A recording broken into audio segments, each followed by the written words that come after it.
Follow along for all the tips and tricks on successful deliveries at Poppy's. Hi everyone, my name is Letty and I'm going to be teaching you all about Flower Delivery 101 for Poppy's. Now, what all do you need to be a successful delivery driver? You of course need your routing sheet, which will have all of your details for delivering on here. Sticky notes, just in case. Sharpie, highlighter, writing utensil, and a stack of delivery notices just in case someone's not home and you miss them on your delivery. All of these supplies will be provided to you upon arrival when you deliver. Going over card details. Every arrangement that you have will have a Poppy's card attached to it. On the Poppy's card, there's going to be several pieces of information that are important you will want to keep an eye on. All the information you see on the front of the card is going to be recipient information, so the person who is receiving the flowers. You have a name, an address, and a phone number. Up top, you are going to have a date. This is the date that the delivery should be delivered by, and this is going to be the order number. And so you'll want to pay attention to this top row up here and see if there's any details that you need to watch out for. You may see 1 of 2 or 2 of 2. That means this order has multiple packages with it. So you may have a card that goes in an arrangement and the same card that goes with a bag. When routing, you're going to look at your delivery sheet and begin by looking at all of the different columns that we have here. So recipient name, phone number, address, successful delivery time, and return to Poppy's, question mark. On this, you are going to use the cards that you see for your delivery route, and you're going to fill out this information thoroughly with what appears on the card. So for this one, under recipient name, I would write Madison Wright. Under phone number, I would write 307-760-3150. And then for address, I would just put that address down there.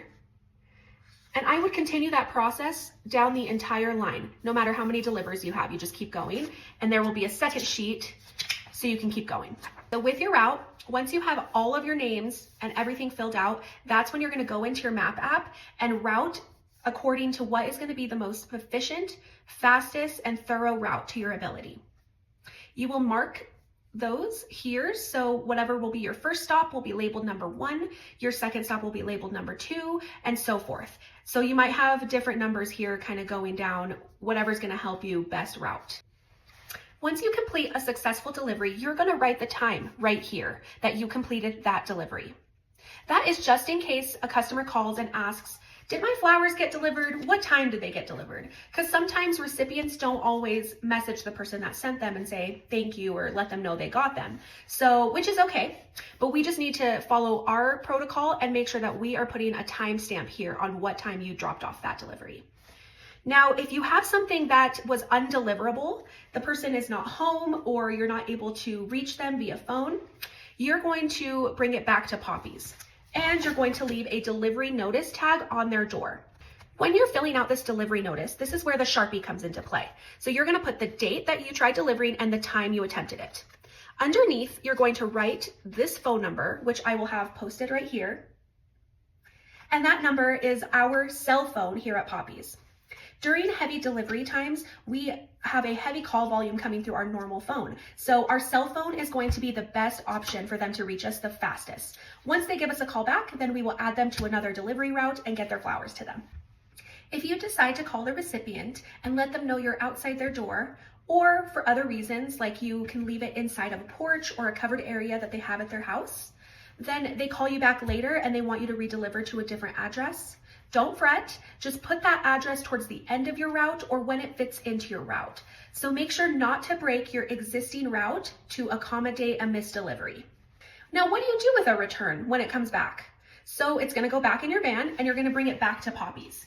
We're going to have a section in our back room that will be labeled returns, and you're going to put everything for that delivery on the return table. Then you're going to just let our front of staff know that you have returns on the back and they will take it from there. Because it is going to be a very busy time here in store, you're going to help out our front of house staff, and this is where your sticky notes are going to come in. On your sticky notes, you are going to write down everything about that attempted delivery with your return and put this right on the card.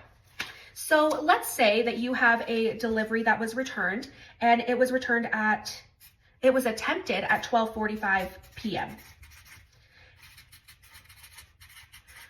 And then let's say you gave them a call just to let them know that you had a delivery there. But nobody answered, but you left a voicemail. You are going to write 12:45 delivery attempt, called left VM, which we all know means left voicemail. You're going to take that sticky note and you're going to put it on the card that it is corresponding to. So that way, when my front of house staff goes to look at all the returns, they can see what you did on your side that helps them when the person calls. All in all, make sure your sticky note on your returns has all the delivery information that you can provide us that will help our front of house staff. Now, I would like to talk briefly about the integrity of the flowers and why it's important. When you are delivering an arrangement, sometimes spills happen. You know, we take a curb or we go a little fast and it spills. If it spills, you are going to have to bring it back to Poppy's so we can refill it. We do not want to hand over flowers that have no water in them. Another important thing to note is when you are delivering, look at the item and make sure that no breakage has happened. You want to look at the delivery and make sure that all the flowers are still how they should look, and when you picked them up, they still look the same. So if you see things that are broken or a little awry, you're going to want to just push them back in to the vase, make sure they're in there. And if anything is broken, you want to bring it back to Poppy's and we will fix it and put a new flower in there that is not broken. Now, the integrity of flowers is very important to us. And another thing that helps us when it's cold weather outside, below 32 degrees Fahrenheit, we wrap our arrangements in a plastic dry cleaner bag wrap. The wrap is going to protect the flowers and keep some heat inside of that wrap until you deliver it. So between the two places, that way the flowers don't get cold.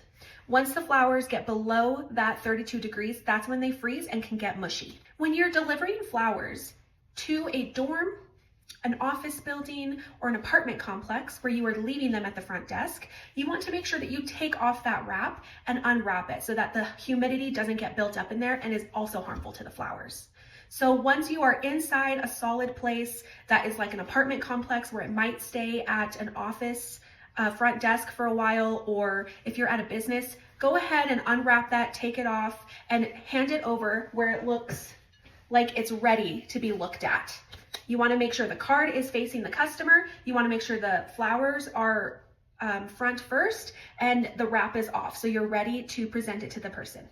One key thing to note is you only want to take the wrap off once you are inside of a building where you know it's going to be sitting for a while. Speaking of dorms and apartment complexes, if you are delivering to their front desk, please give that recipient a call using that phone number on their card and let them know that you left it at the front desk. Also, make a note on your notes. You could make it in this column right here that you called them and left them a message or talk to them in person about it being left at a front desk. This helps us cover our bases, making sure that we know the person was alerted that it was at a front desk or a dorm desk. And it also helps us if their sender calls and we let them know that we dropped it off at a desk and what time we called them. And that's it. Now you know all the pieces for a successful delivery route and what to do in specific instances. You're ready to hit the road.